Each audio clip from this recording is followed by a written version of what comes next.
All right, we're going to start reading in verse 10. Paul writes to the church in Galatia, "For do I now persuade men or God?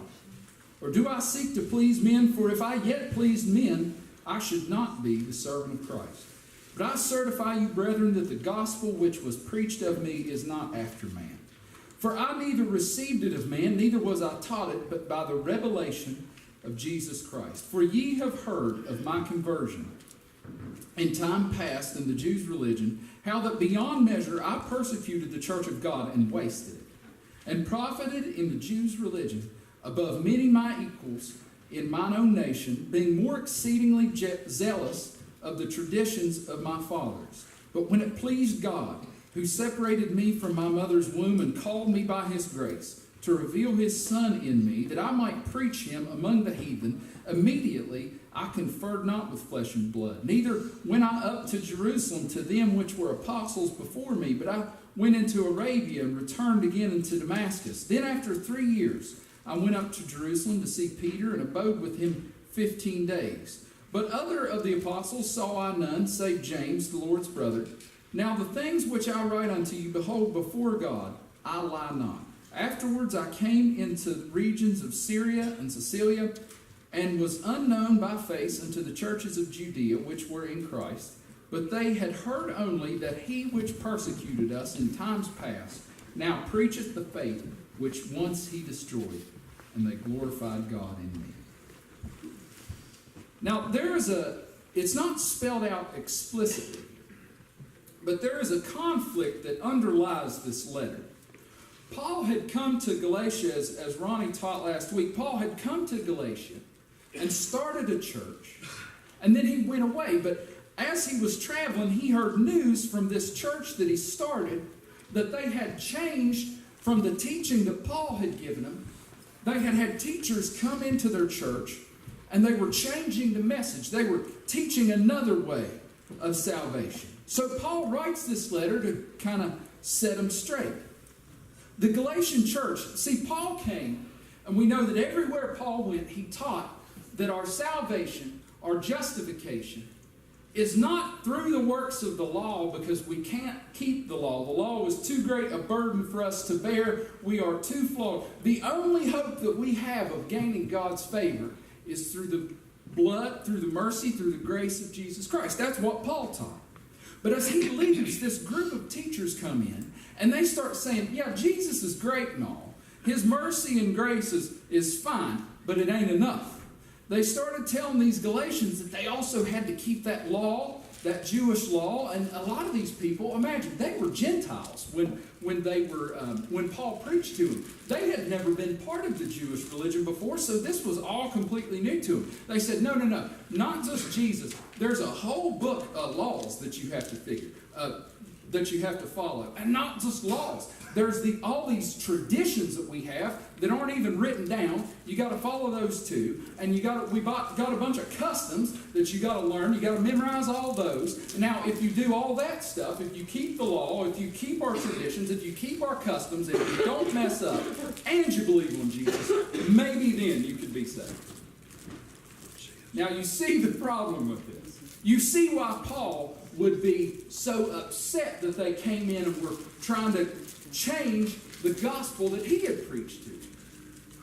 And what's even worse than all this, not only were they trying to enforce this law and these traditions and these customs on people who had no idea what any of this was, who had been told that if they just believed on Jesus, they could be saved. Not only were they doing that, they were going in and saying, you know that old fella Paul that was here preaching to you?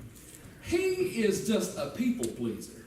All he wants to do is tickle your ears and give you something that makes you feel good. Now, if you want to get to heaven, you're going to have to listen to us. They said that Paul, all he did was, after he got saved, if he got saved at all, he went up to Jerusalem and he started hanging out with Peter and James and all those apostles. He didn't get anything from Jesus. He just copied off what they did. Then he watered that down and brought it off back to you guys, which is why we find here in chapter 1 that Paul is saying, I didn't receive this from man. I didn't get this from anybody. This was given directly, this was planted directly into my heart by Jesus Christ himself. But here's what I really like. when he addresses the charge that he has watered this thing down, that he is making salvation too easy, this is what he says. Listen how bold this statement is. Do I now persuade men or God? Or do I seek to please men? If I yet please men, I should not be a servant of Christ. If I was going to please men, I wouldn't be a Christian. But here's the phrase, if I yet please men. Basically, if I still pleased men. Paul's saying if I still did that, I wouldn't be a servant of God. What is he talking about there? If he's saying I used to be a people pleaser, but then I met Jesus and that all changed. Well, he goes on to tell us here. Paul had tried a popular path before. Verse 13, look at this. It says, ye have heard of my conversion in time past in the Jews' religion, how that beyond measure I persecuted the church of God and wasted it, and profited in the Jews' religion above my equals in mine own nation, being more exceedingly zealous of the traditions of my fathers. Sometime later, you can read this in the book of Acts. Paul was called in front of this Roman governor named Agrippa. You can find this in chapter 26. You don't have to turn there right now. It would be some good reading later. But here's what Paul tells Agrippa. My manner of life from my youth, which was at first among mine own nation at Jerusalem, know all the Jews, which knew me from the beginning. He's saying these people that are accusing me knew me from the very beginning. If they would testify that after the most straightest sect of our religion, I lived a Pharisee.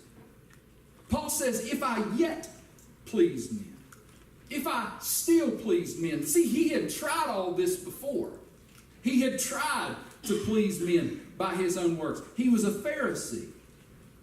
Now, some of you that are more read in the Bible probably have heard Pharisees. Some of you, that might be a very new term. But let me tell you, they come up again and again through the New Testament. Jesus has more trouble with the religious people of his day than he does with the sinners. The sinners all come and are glad to find salvation and grace, and the religious people are mad because they don't like that Jesus is saving the people that they don't like. But the Pharisees, it's easy to make them cardboard cutouts of judgy religious people. Anytime somebody, gets real proud of themselves, we call them a Pharisee. But if you look into the history of this group of people that Paul grew up a part of, the roots were respectable. About 150 years before Jesus is born, in Judea, in the region where all this was taking place, there rose up this thing called the Maccabean Revolt. And basically what had happened was they were tired of waiting on God's promise to deliver his people. And they were tired of the oppression of the Roman government. So this group of people called the Maccabees decided that they're going to get an army together and overthrow the most powerful empire on earth. And guess what? It didn't go so well. It didn't go so well. That's where the story about the Hanukkah menorah that was supposed to last one night but lasted 8. That's where the story of the Maccabees is where that comes from. But the Romans wiped all of these people out. They killed every last one of them.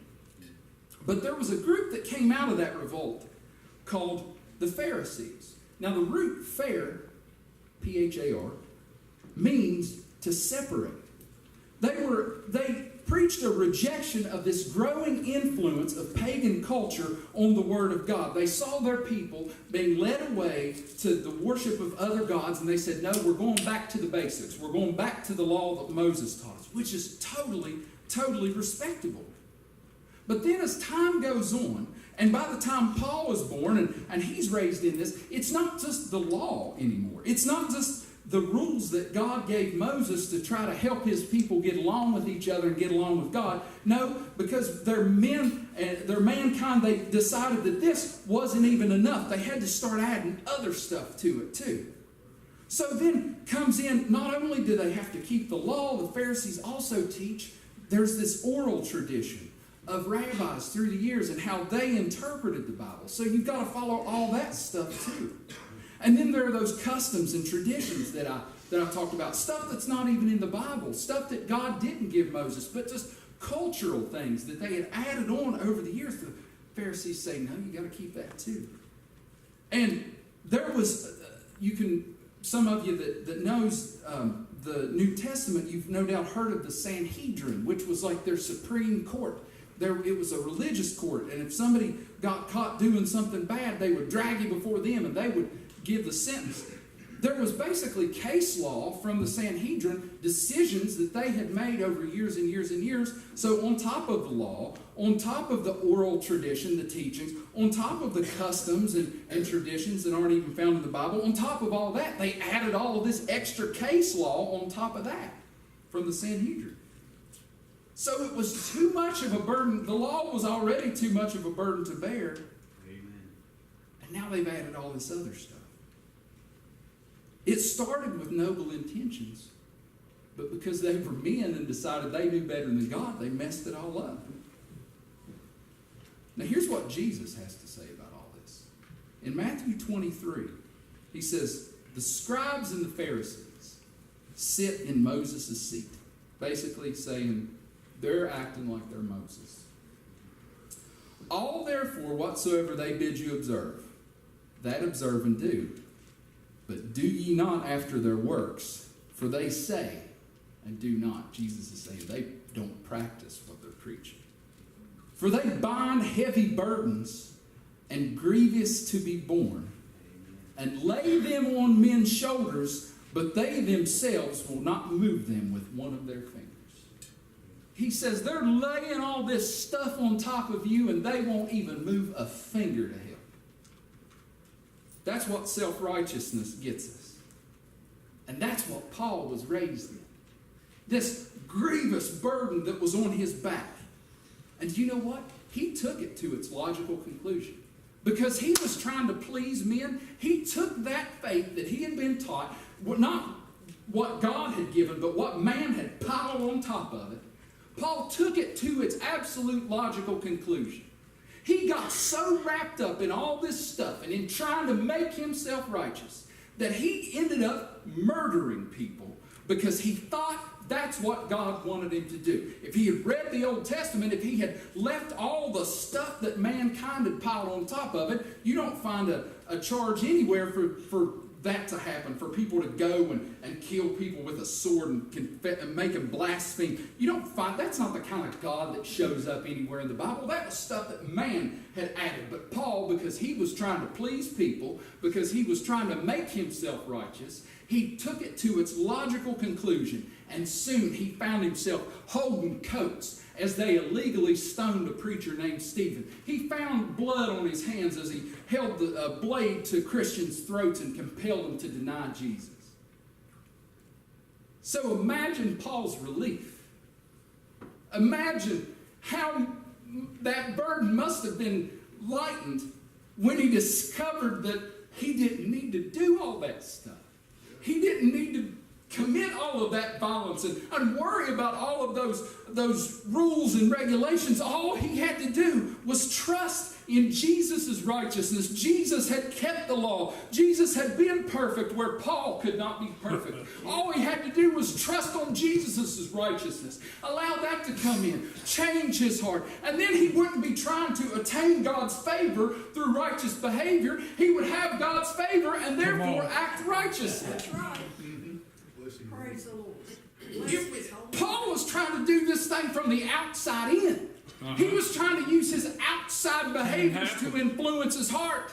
But he found Jesus, and he found that if you change the heart, the outside behaviors change. Amen. Yes. So you understand why when he teaches this gospel, this glorious gospel of Jesus to the Galatian church, and then hears that somebody comes in and they're doing the exact same thing. They're trying to lay laws and traditions and customs and pile a bunch of man-made stuff on top of it before these people could. You can understand why he would be so mad. Paul could tell these Judaizers, that's what they called them, something about what it's like to live a life bound up in trying to attain righteousness on your own. Because no matter what he did, no matter how high Paul felt he might have climbed on that ladder of righteousness, it was never enough. He knew that if he allowed this to go on, if he allowed people to pervert the gospel of mercy and grace, pile their own stuff on it, the rules would never get strict enough. There would always be somebody that needed to prove they were more righteous than everybody else, so they would invent more rules. It would never get enough. It would become stricter and stricter. And you can see it in the history of the Christian church. It has caused more black eyes when people have gotten more in love with the righteousness that they perform and the righteousness and proven how good they are. Anytime that we get wrapped up in that stuff and not wrapped up in how good Jesus is and how good he's been to us, it's caused a black eye on the church. It's caused wars. It's caused people to be murdered because they got more in love with the righteousness that they were trying to attain than with the righteousness that Jesus gives us. Paul says, if I yet pleased men, I tried it, and it didn't work. If I yet pleased men, I would not be a servant of God. I find it funny, not funny, I get a little upset like Paul does, that anytime somebody takes a high view of grace, anytime that somebody says, it's not about what we do, it's about what God has done for us, you get accused of people pleasing. You get accused of watering things down. It's still true today. Anytime you say, and you really mean it, anytime you really mean it when you say, we are all a bunch of broken people looking to Jesus to make us better, not trying to make ourselves better so we can get to Jesus. Anytime you say and really mean that we do right, we do good things because we are saved, we're not saved because we do good things. Anytime that you admit that no matter how hard you try, you will never attain enough righteousness to get to God. And that's why you have to depend on Jesus. Anytime you say that and really mean that, people will accuse you of watering down the gospel. They think you're making it too easy. But tell me, what is the watered down version here? Which is easier for you to believe in? The things that you have done? The things that you can see and touch and feel? Your own actions, as flawed as they might be, aren't those a whole lot easier to put faith in than the righteousness of somebody that you've never... Isn't it a whole lot harder to sacrifice your ego, to say, I'm not good enough, and to depend on the mercy of God for your salvation? Isn't that a whole lot harder than saying, nah, I got this. I'll do this on my own. I find it, I don't know about anybody else, I find it a lot harder to admit, to look at an almighty God, a perfect God, and say, God, I am messed up. And the only hope that I have is you. Amen. To return to Jesus one more time. In Luke 18, he sees all this stuff going on. He sees people who are trying to act good and attain favor with God. And he sees how they're using that to make other people feel like they can never get close to God. That's the worst part about self-righteousness. It's not just that you fool your own self into thinking that your righteousness can attain favor with God. The worst part about it is that other people look at you acting that way and think they're never going to be able to measure up. So you're driving people away from mercy that they might have otherwise found. Jesus sees this going on. He spake this parable unto certain which trusted in themselves that they were righteous and despised others. Jesus says 2 men went up into the temple to pray. One a Pharisee, the other a publican. Now, for those of you that don't know, publicans are tax collectors. And they weren't liked any more then than they are now. They might have even been less popular then than they are now. Because the publicans worked for the Roman government. They were considered to be traitors to their people because they had sold out. They got paid really well, but they were betraying their own people. They were basically like mob bosses. They would take what Caesar wanted and then skim a little bit off the top too. They'd break your arm if you didn't pay up. They'd take your only son if you didn't pay up. They'd take anything you had. They were traitors to their own people. So Jesus says, into the temple one day goes a Pharisee, in the mind of his listeners, the very picture of righteousness. Nobody's holier than a Pharisee. And right beside him goes a publican, a tax collector, a traitor. And no doubt the people that listened to Jesus that day thought, I know how this story's going to go. The Pharisee stood and prayed thus with himself. Stood in the midst of this congregation. He said, God, I thank thee that I am not as other men are. Extortioners. What does that sound like? Unjust. Adulterers. Even as this publican. I fast twice a week. He's telling God this. I give tithes of all that I possess. Jesus says, and the publican standing far off. No hope. Would not lift up so much as his eyes unto heaven. Stood off in the corner and he couldn't even look up. But he smote his breast and said, God, be merciful to me, a sinner. Hey, man, that's what it takes. Jesus told his audience, I tell you, this man, this publican, went down to his house justified, rather than the other. He says the publican leaves justified. The Pharisee leaves as lost as he came. For everyone that exalteth himself shall be abased, and he that humbleth himself shall be exalted. There is nothing that people love any more than rules. Especially if they can make rules that they don't have to follow and you do. It gives you a standard to measure people. Nobody knew that better than Jesus. Nobody knew that better than Paul. But there is no greater challenge to a prideful human than a faith that says there is no ladder to climb. There is no competition here. All the work that ever needs to be done has already been done for you. Amen. You cannot be, think about this. This blew my mind when I realized it. God cannot love me any more than he loves me right now. Because he already loves me completely. There's nothing I can do to make him love. I can make him more or less pleased with my behavior. As I said, we do right because we are saved. We are not saved because we do right. I can make him displeased with my behavior, just like my behavior can make my father, my earthly father, displeased with me. There's nothing I can do to make him not love me anymore.